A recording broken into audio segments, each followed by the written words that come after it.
Toto Boutdara, welcome to the Perth Entrepreneur Podcast. Thanks, Neil. Thanks for having me. Excellent. Thank you for taking some time out and coming on to chat about your background, who you are, and how you became Toto Boutdara. Excited to have you on. Looking forward to it. Excellent, mate. So can you give us a brief sort of overview of what you do currently? And then I'd like to sort of step back and find out how you got to where you are now. Yeah, definitely. Yeah. I like to frame how I do or what I do in a different way, because a lot of people ask, what do you do? And they'll say it'll be based on an occupation or work-wise. I like to say that I do different activities that I enjoy. Some are monetized and some aren't. Mm-hmm. The ones that are monetized, which you would consider work, is within the brand and image space. So helping businesses, individuals, bring the best out of their brand and image, whether it's a product or service. And I'm also involved within the not-for-profit sector with Cahoots. Mm-hmm. So they are a charity that help and empower children living with disability. Right. So there's a few elements to what I do, and to sum it up, it's always every day I'm learning, or every day I'm meeting new people and growing in both personally and professionally. Excellent, mate. Excellent. So a heavy networker, meeting new people. Yeah, I love meeting new people, hearing their stories. I think everyone's got their own story, and you can always learn something, whether it's a 6-year-old or a 95-year-old. I think definitely everyone's got their own story to share. That's it, mate. We're all unique. Yeah, definitely. That's it. So where were you born, Toto? Were you born in Perth? I was born in Laos, which is, have you ever ventured to Southeast Asia? I have, yep. I've been in Thailand. So Thailand. So Laos is next to Thailand. Mm-hmm. Quite not as developed, so there's no fast food restaurants there. You won't find a McDonald's or Hungry Jack's in Laos. Good. Yeah. And when did you move to Perth? I moved to Perth when I was 6. Right. So I came here with the parents, both of my parents, doctors. So they got work within the government in terms of researching and helping the government with health policies. Nice. So they said, we'll bring the 2 children along, me and my brother. Yeah. So we've been here. I've been here since I was 6. Excellent. So it was quite easy for the parents to find work when they moved to Australia then? Yeah. Yeah. Because they were offered a position, the Australian government offered the position to them. So it was a matter of coming here, and there was already jobs nice. here for them. Bit different to when I came over. I came over with a suitcase and my toothbrush and just started applying for jobs. So a bit of a difference.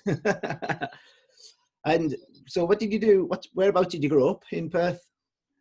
I grew up in Netherlands. So I went to Netherlands Primary School and then went to Shenton College, mm-hmm. Shenton Park. And now I live in West Perth.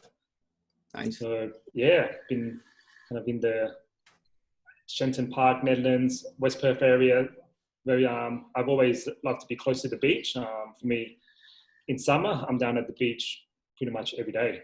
Yeah, nice. Yeah. And you went to UWA too? Yes. Yeah. So after high school there, what I did there was a Bachelor of Science. I did a Bachelor of Science, majored in human physiology, and then minored in marketing. Probably should have studied fashion and brand and image, but as that's the fun and the fun of life. You kind of try things and you find out what it's really like and whether you like it or not. And then you figure out, okay, I want to explore this area or this skill or this interest. So what drew you into personal branding and business branding? Because what you study at UWA and that are kind of 2 different things. Yes. It was what I studied at university, it was an interest, but not exactly a, passion in that sense. Mm-hmm. And I thought it would be the best way to an opportunity to get work, because that's what most people, go to university for, is is not to get a piece of paper. It's to be able to, find employment afterwards and have a fulfilling career. Mm-hmm. What I realized after university and going out into and working in the real world was that, it was very different to what the idea I had, what I thought it would be like. Mm-hmm. And through experiencing, things in the real world, in the business world as well, with the social circles, I actually realized what I enjoyed and what I wanted to do. And it was to combine the creativity of personal branding, business branding, the brand and marketing side, as well as the enjoyment of meeting new people. Mm-hmm. And understanding, how they think, and also the interest in how business works for me is quite fascinating, and so forth. How do I combine these three interests that I have into business? And that's how I came up with brand and image consulting. Nice. So just followed what I thought would provide me with the most challenge and what I enjoyed the most in the interest. And has it been challenging? Yeah, definitely. Definitely not what social media portrays what entrepreneurship is like, or starting your own business is like. Every day there's a new challenge. Every day, you've got to innovate or think and overcome different challenges to make that one step forward. Mm. And it's not where the whole process is 10 steps. It could, the whole process is, it's lifelong. It could be 10,000 steps, 1,000,000 steps. So there's, for the certain individual, you may kind of not enjoy it, but for me, I enjoy the kind of pressure, the challenge, that outside of comfort zone experience. I had a conversation with a guy yesterday, and he asked what your biggest challenge was as an entrepreneur. And I said, every day you try to beat the clock. Whereas when you work for somebody else, you kind of watch the clock all day and you cannot wait for it to hit 4 or 5 o'clock. But when you work for yourself and you're an entrepreneur, every day you're trying to do as much work as possible within the time frame that you've got available. Yeah. You never have set steps to follow. Them 5 steps could end up being 10 steps, 20 steps, flown to the next day, the next week, and the next month. So I do agree with that.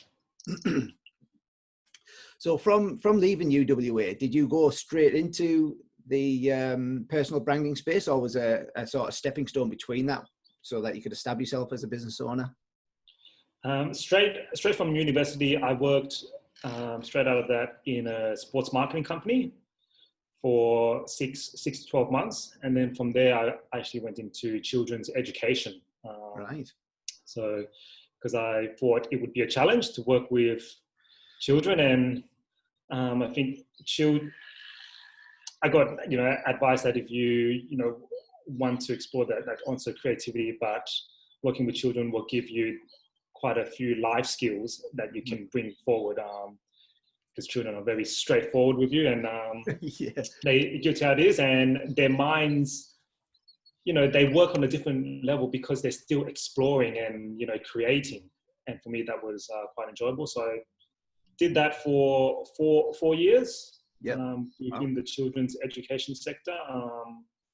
And then prior to, while I was transitioning from the sports, actually, while I was at uni, I was working at Nike.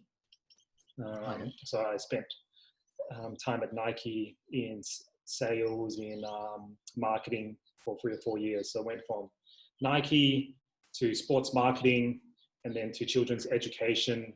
And then from there, I started Totostips. Right. A couple of years ago. 2 very different industries there, though, isn't it? From sales, from marketing, and to children. So, what made I know you said you like a challenge, but what made you sort of dip from one industry to another that was so different?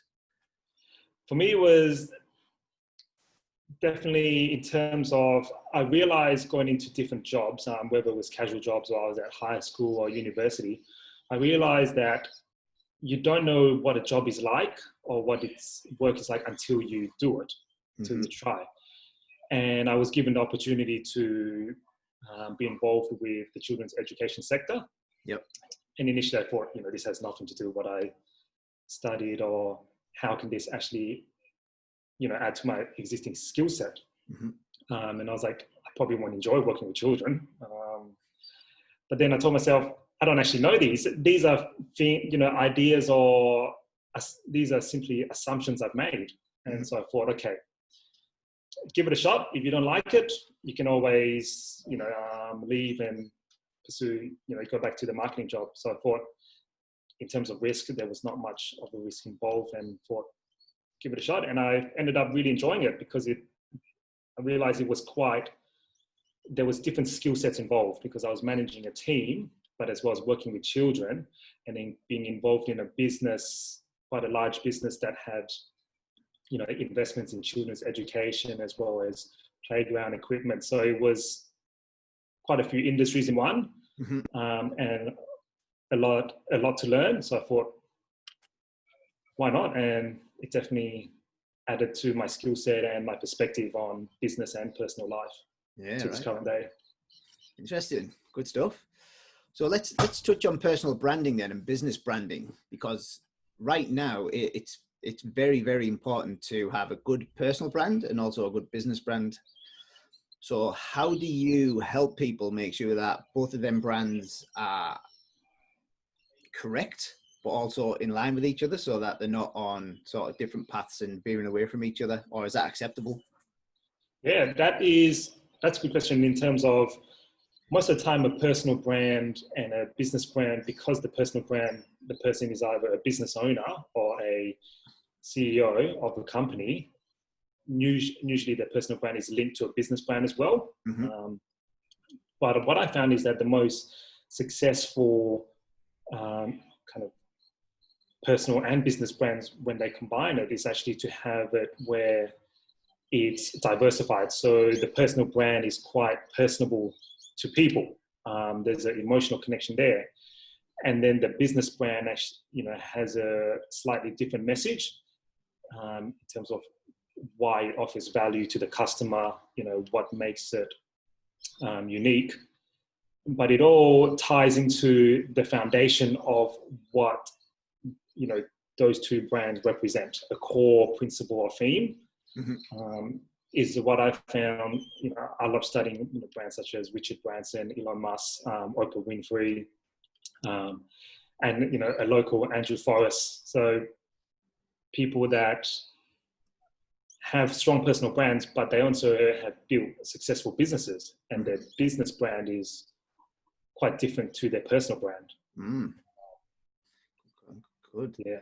So what are the sort of key elements to a good personal brand? And then what are the key elements to a good business brand too? Yeah, that's what I would say with a personal brand is, it's a lot easier to build a personal brand than a business brand in terms of the time frame.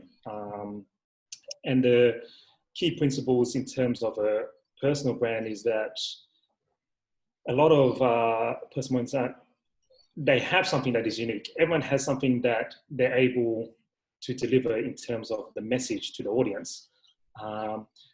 But it's whether they have the courage to be able to put themselves out there to display that message. Because you are going to get criticism, you are going to get people that don't agree with you. But I believe that the best personal brands have the courage to voice their message because it's true to them. And that can be via different content. Someone that has a very strong personal brand, Gary Vee, is in terms of his message is, it's very organic to him. It's what he believes in. Yeah. So the main principle is you've got to really believe in yourself, in what you're messaging out, in what you're putting out. And it's not based on what other people think, or you're, copying that person because you see them as successful and you think that if you copy them, your brand will be as successful. You've got to create your own successful path. Yep. Yeah. So how do you help your clients with courage then? Because self-doubt and procrastination and all them things will creep in if somebody's trying to put some content out there to build their brand. So how do you help people in that way? Yeah. In in that way, it's firstly, I've got to understand their, in terms of their characteristics, and their chemistry and their personality. Mm-hmm. Once I understand that, then it's being able to actually keep them accountable. I think a lot of business owners or people that have personal brands, because they're usually the boss, they're usually the person that's running the show. Yeah. There's not many people that hold them accountable. And it's having someone, whether it's your business partner, whether it's a mentor or the consultant, to keep you accountable with the action items you need to implement, mm-hmm. and then equipping you with the skills to nurture that confidence, to believe. Because I think, and that takes time, and it's to be able to think organically and authentically. It comes down to identifying the message that you want to project to your target audience, mm-hmm. and then developing the skills to provide value and really believe in it. So I think it's that accountability factor is the main aspect. Like you say, accountable. As business owners and entrepreneurs, we don't want to be held accountable, because that's the whole reason we became entrepreneurs, wasn't it?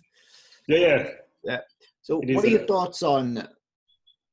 thoughts on creating content and just putting it out there and seeing how the market reacts to it, or how your community reacts to it? Is that a good strategy, or would you prefer to create the content, review it first, make sure it aligns with you personally and also your business, and then put it out there? Yeah.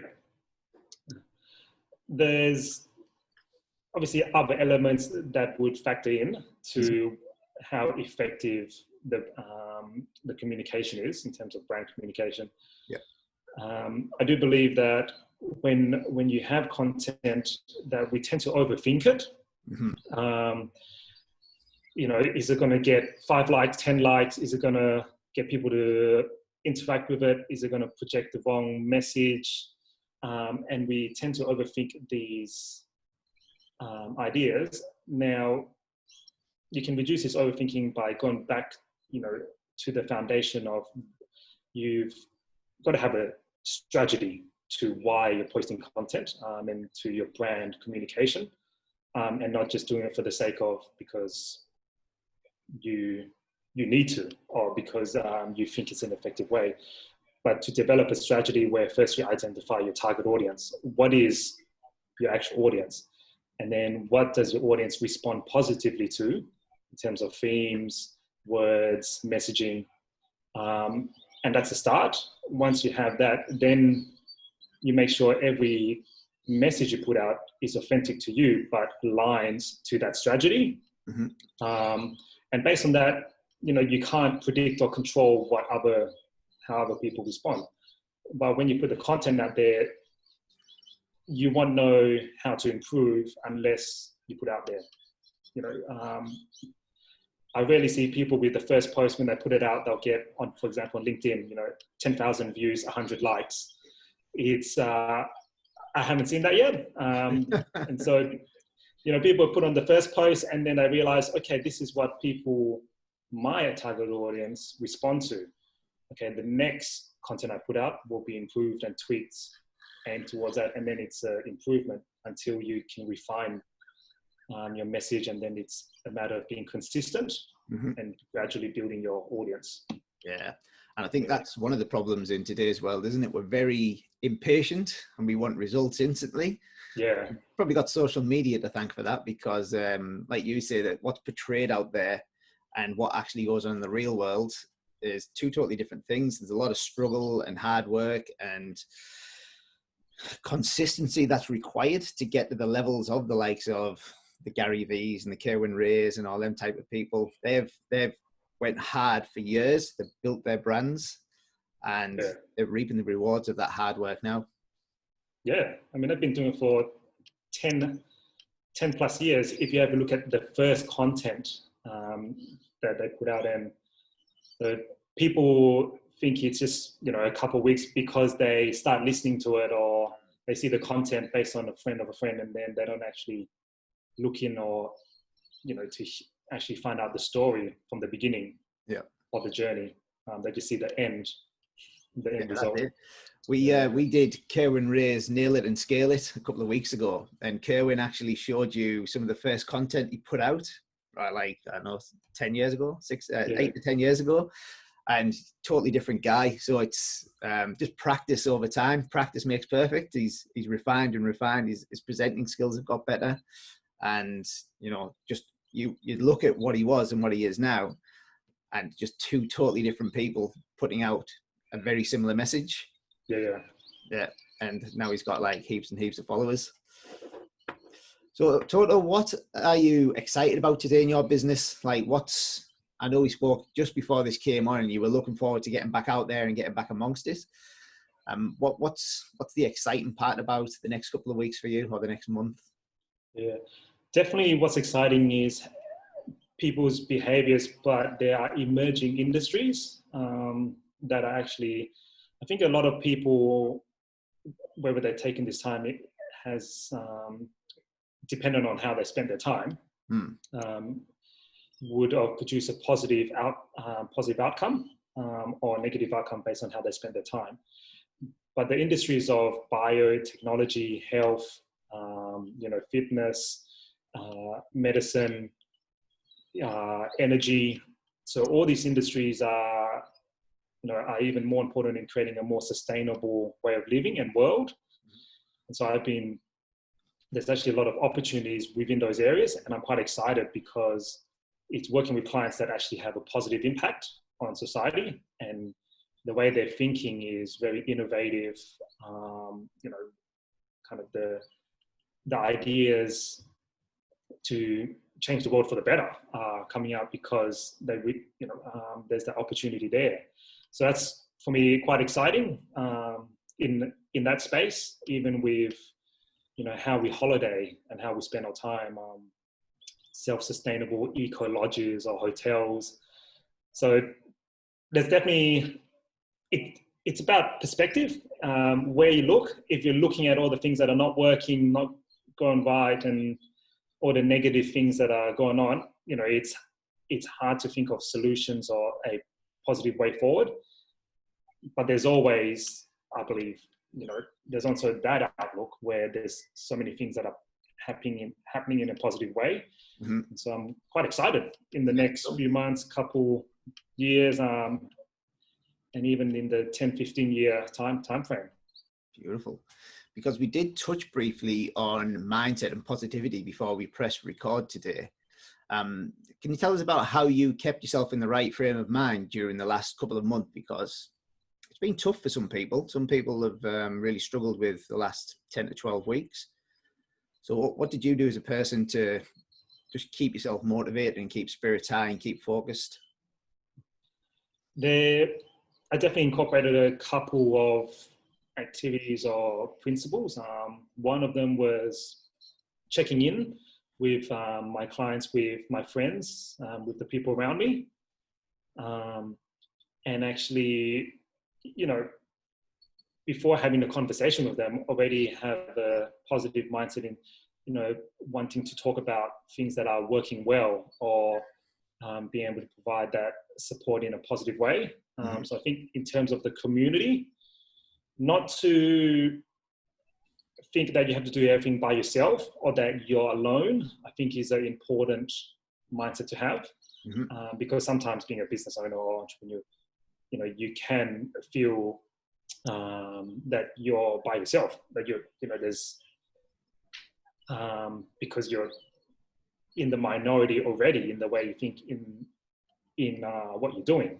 And so it's important to surround yourself with like-minded, positive people. And so I made sure I went for walks, went to the beach, and still maintain virtual or contact with people. And then also incorporating that the most important aspects to one's well-being is your mind and body. And so making sure that I exercise every day. So when I get up, I go straight to the gym or do a home workout because gyms were closed, and still moving that body. And then, you know, doing the meditation and keeping that, looking after the body and mind as soon as you get up, rather than social media on the phone, or, you know, checking your emails, because usually you're presented with other people's problems or issues if you do that. But if you focus your first hour on your mind and body, that's definitely helped. So those two principles has helped me with maintaining a positive mindset and keeping that optimistic outlook, which is really important, is what I believe.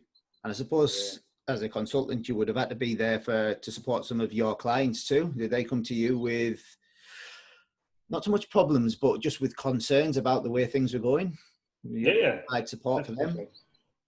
Yeah, there was a lot of the conversations were during that period were non-business related, and more on a person-to-person basis on, you know, what are you going through? How can I help you, even in just a, you know, let's not look at it as a business, but as a person-to-person. How can in that sense? So because you know, the mental state of a business owner has a direct impact on how the business performs. And so during that period, it was definitely, you know, less transactional work, but, you know, building that relationship on a person-to-person level was more important to me. And it's actually on a positive moving forward. I think it's important to maintain that as well. Absolutely. Yeah. So what are your clients mainly Perth based, or do you work worldwide?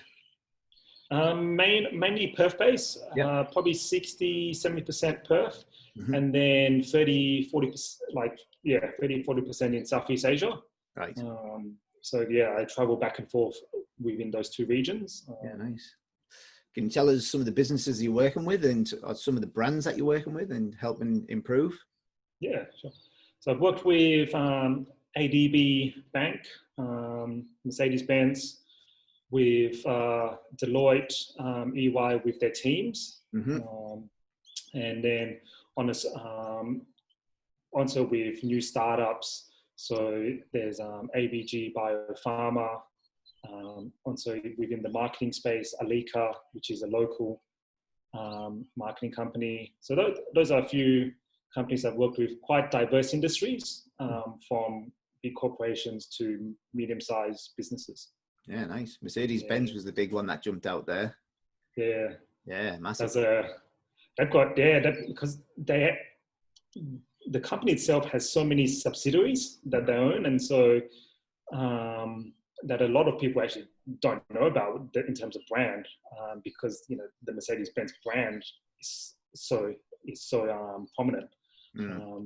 But they are very efficient and effective in the way they handle all their staff, and also their marketing is there's a lot of people behind it. Yeah, I bet there is. Yeah. I bet there is. What's the best business advice you've ever received from somebody? Best advice, that's a good question, because, you know, best is relative as well. I've received best advice in different areas, but to simplify it and say one simple advice is definitely to never think you know everything. So in terms of your ego, that's advice. One of the best advice, but is let go of your ego when you are, you know, doing business or dealing with people, not to let the ego and emotions involved. Yeah. And that's definitely helped me as a person as well as an entrepreneur, in terms of, you know, always thinking that I can learn from another person and never thinking I know it already. And as a male, you know, you like to there's naturally that ego. So it's quite challenging to, you know, get rid of it in certain situations. But it definitely helped me a lot in times where, you know, where decisions had to be made, and it was you know, either a big win or big loss. So, and ego definitely played a big role in it. Yeah. So how do we put our ego to one side then? That's a topic for itself, isn't it? Like yeah. podcast. It's definitely a lot easier said than done. Yeah, and I'm still working on a day-to-day basis. To actively keep the ego in check. Now I read a lot in terms of that, and before I go into a meeting or meeting someone, I like to meet people from all different industries, so from different age groups, with that mindset of going in and saying, I can learn at least one thing from this person. And it's not going into the meeting saying, okay, I'm the one that's going to be teaching, or I'm the one that knows more information. I think it starts with the mindset, and then the mindset, I think, directly feeds the ego. So it's all starting with the mindset, keeping that in check, and having that mindset of you can always learn from someone, no matter the age or industry. Yeah, always be the student. Yeah. Always be the student. So touch just on students then, what about mentors and coaches? Have you had any in your life that have helped you along the way, or any that you lean on now for inspiration and guidance? Yes, definitely.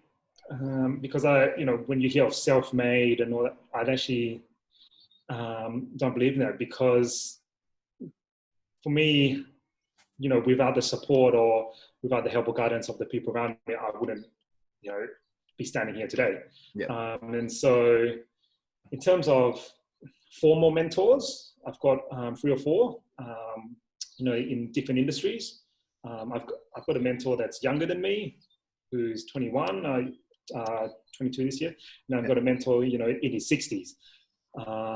One within the education startup sector, to one within the management consulting sector. So I like to have mentors of, not more than 3 or 4. So I've got 3 or 4 at the moment, but with different ages and different industries. Yep.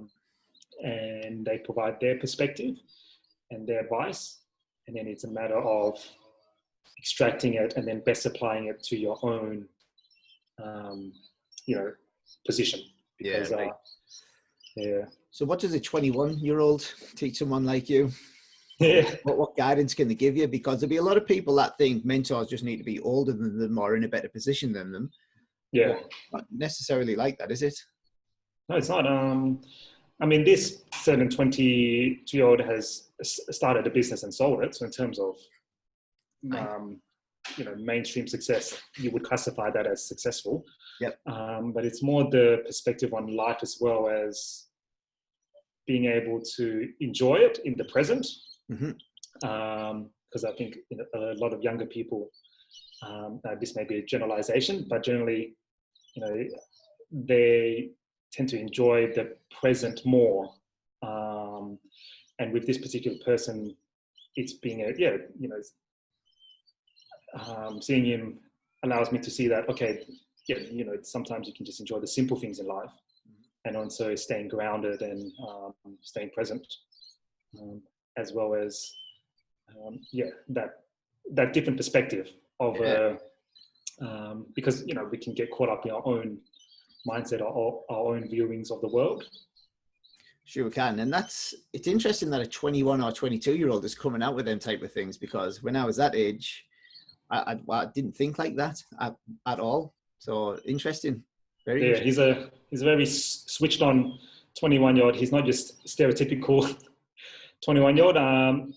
He likes to go to the partying and all that, as that, but also has that good balance of well connected with friends, and then the view on life and that kind of young perspective, which is, I think it keeps me young as well, so which is good. So call me up. Yeah, I'm out. Might have to get him on the podcast. Yeah, definitely. I can always send you his details. I think it'll be a great guest for the podcast. Yeah, excellent. So what does a day in the life look like for you currently, and what will it look like for you in 6 months' time, if it's going to change? Yeah, currently, Currently, it's a lot of Zoom calls. From the new norm, hasn't it? Yeah, and I've installed a standing desk here. Yeah. At the home office. But generally, the normal day would be I get up at 5, go to the gym, and then do a bit of meditation, have some breakfast. After that, sort out all my admin emails, all that stuff before my appointments from usually 10 onwards. Yeah. And so from 10 to 12, I'm with clients or potential clients, and then have a lunch during midday. And then after lunch, I'll read a book and relax a bit. Listen to a podcast for an hour or so, and then have meetings from around 3 till 5. And then usually I go to an event in the evening. And then after the event, it's go home, do a bit of reading, wind down. Then the next day, that's the... You got a similar type of structure that you try and stick to every day? Yeah, I like to, in terms of the morning routine, it's quite set. Yeah. And then the times I'm meeting with people, it's when I'm at the optimal thinking. Yeah, energy high. So, that 10 to 12 is quite optimal for me. And then in kind of the 3 till 5, because I don't know about you, but after lunch, sometimes I have a big lunch as well. Just kind of want to lie down a bit. And it's not worth trying to force your brain to think or, and force yourself to be productive. I think it's not a healthy way to be. Yeah, it's right. I've gone through the sort of task of writing down my energy highs and lows throughout the day, and I try and do my admin tasks, like you say, after lunch when I'm in a bit of a carb coma and not thinking right, and try and do my meetings, podcasts, all that type of thing between the hours of 8 and 10 or 2 and 4. It's very, very similar to you. Yeah, thinking about it. Excellent. So what else keeps you busy outside of Totostips? Have you got any hobbies apart from meditating and keeping fit? I love anything that's creative. So dancing, I enjoy hip hop dancing. Sometimes I'll just dance in the living room, put on some music after lunch.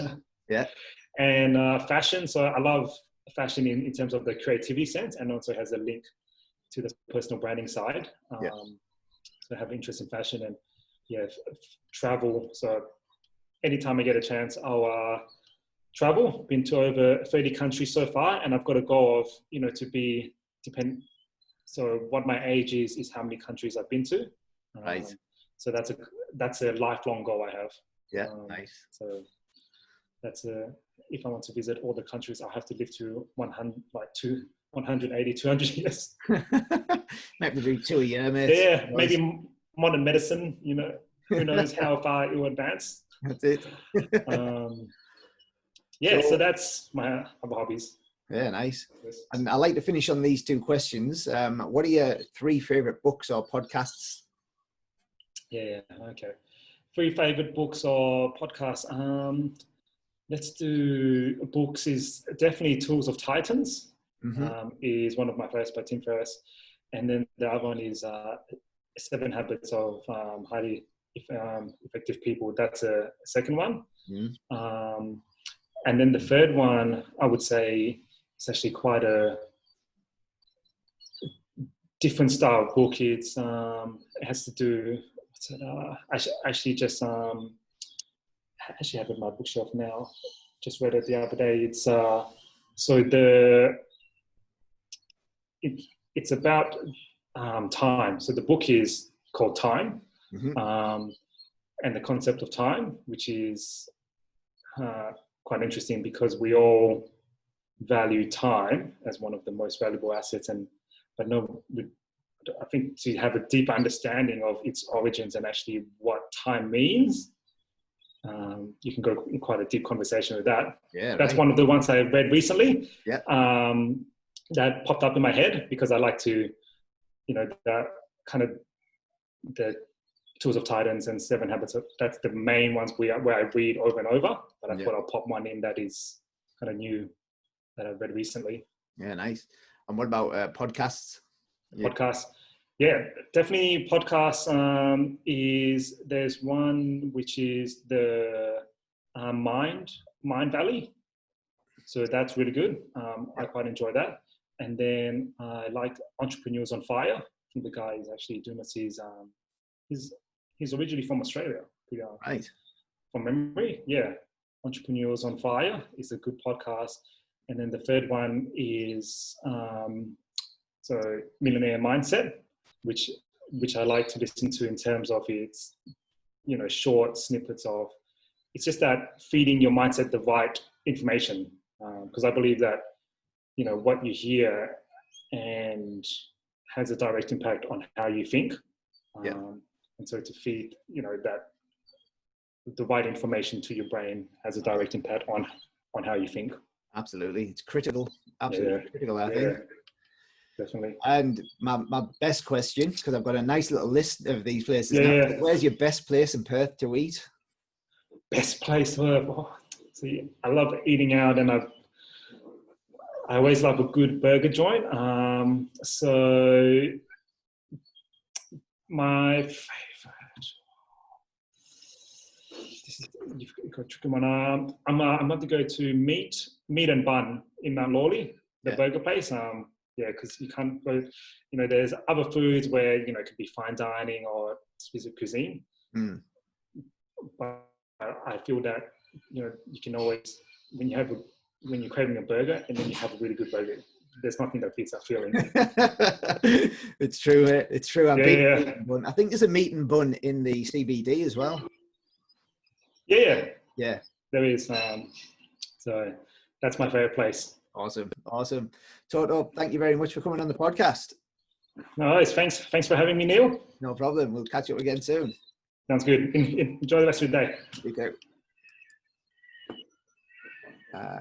Just want to press stop.